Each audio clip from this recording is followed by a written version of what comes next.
খাস কলকাতায় ফের শুট আউট। হরিদেবপুরে চলল গুলি। এক মহিলাকে লক্ষ্য করে গুলি চালালো বাইক আরোহী দুষ্কৃতীরা। গুরুতর আহত অবস্থায় মহিলা হাসপাতালে চিকিৎসাধীন। দুষ্কৃতীরা পলাতক। ঘটনায় আতঙ্ক এলাকা। তদন্তে নেমেছে পুলিশ। সপ্তাহের প্রথম দিনেই সাত সকালে কলকাতার হরিদেবপুরে চলল গুলিবিদ্ধ হয়ে আশঙ্কাজনক অবস্থায় হাসপাতালে চিকিৎসাধীন এক মহিলা। ৩৫ বছর বয়সী মৌসুমী হালদার এই পাড়ারই বাসিন্দা।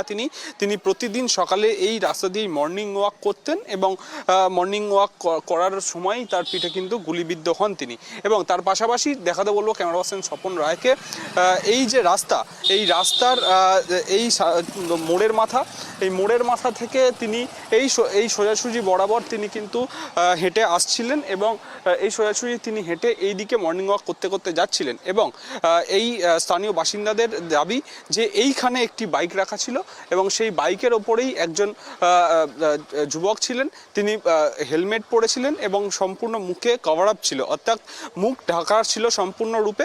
এবং তিনি কিন্তু বেশ কিছুক্ষণ ধরেই এখানে দাঁড়িয়েছিলেন। স্থানীয় বাসিন্দাদের যেটা বক্তব্য, এই রাস্তা দিয়ে যখন মৌসুমী হালদার, 37 বছর বয়সী মৌসুমী হালদার এই রাস্তা দিয়ে যখন তিনি হেঁটে আসেন এবং এইখান থেকে যখন তিনি পাস করে গিয়ে এই সামনের দিকটায় যান, তখন পিছন দিক থেকে ওই যুবক তিনি কিন্তু গুলি চালান এবং এইখানেই ঠিক লুকিয়ে পড়েন ওই মহিলা।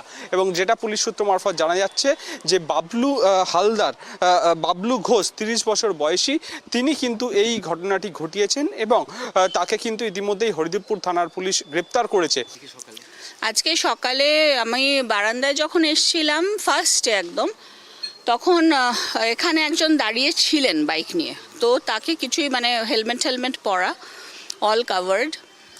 তো হ্যাঁ, একদম কাভার্ড। এবার আমি তারপরে নর্মাল আমি ঘরে চলে গেছি, চা খাচ্ছি।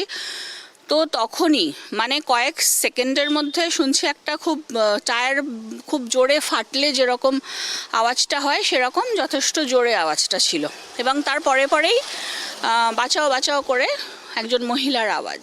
না, আমি যখন বারান্দায় এসেছি, যদি ওই বাইকওয়ালাই হয়ে থাকেন, অ্যাকিউজড হয়ে থাকেন, তাহলে উনি অলরেডি তখন অনেকটাই দূরে চলে গেছেন। হ্যাঁ, অবভিয়াসলি একটা আমার বাড়ির সামনে যদি এরকম কোনো ঘটনা হয়, আতঙ্কিত হব না? আর্মস নিয়ে লোকজন, ইটস ভেরি চিন্তার বিষয়, যথেষ্ট চিন্তার বিষয়। এই মৌসুমী হালদার যে অ্যাপার্টমেন্টে থাকতেন সেটা হচ্ছে সারদা অ্যাপার্টমেন্ট। এই সারদা অ্যাপার্টমেন্টের সামনেই আমরা এখনো পর্যন্ত এই মুহূর্তে রয়েছি। এই সারদা অ্যাপার্টমেন্টের 3rd ফ্লোরে মৌসুমী হালদার থাকতেন। তিনি এই ফ্ল্যাট থেকেই সকাল 6টা নাগাদ বেরোন এবং মর্নিং ওয়াক করতে করতে তিনি এই রাস্তা দিয়ে যখন যাচ্ছিলেন, অর্থাৎ যেখানে ঘটনাস্থল সেখানে 500 মিটার দূরে ওই মহিলাকে কিন্তু গুলিবিদ্ধ করা হয়। এবং এই সারদা অ্যাপার্টমেন্টের থেকেই ঠিক প্রায় 30 মিটারও দূরত্ব হবে না যে অভিযুক্ত বাবলু ঘোষ, তারও বাড়ি কিন্তু এখানেই। এবং সারদা অ্যাপার্টমেন্টে যেরকম তালা মারা রয়েছে, অন্যদিকে কিন্তু বাবলু ঘোষ নামের যে যুবক তাকে গুলি মেরেছে, তার বাড়িতেও কিন্তু একইভাবে তালা মারা রয়েছে। Incident was happened on the personal issues, personal enmity. So far information we have collected, and we have just now recorded the statement of victim also, and the main accused, the only accused, Bablu Ghosh, he has already been apprehended. Police সূত্রে খবর, যে যুবক গুলি চালিয়েছেন সেই যুবক ওই মহিলার পূর্ব পরিচিত। ব্যক্তিগত সমস্যার জেরে হামলা বলে পুলিশের অনুমান।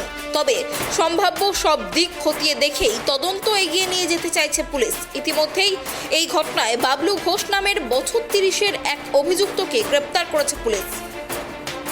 ক্যামেরায় স্বপন রায়ের সঙ্গে অভ্রদীপ দাসের রিপোর্ট, কেটিভি বাংলা, কলকাতা।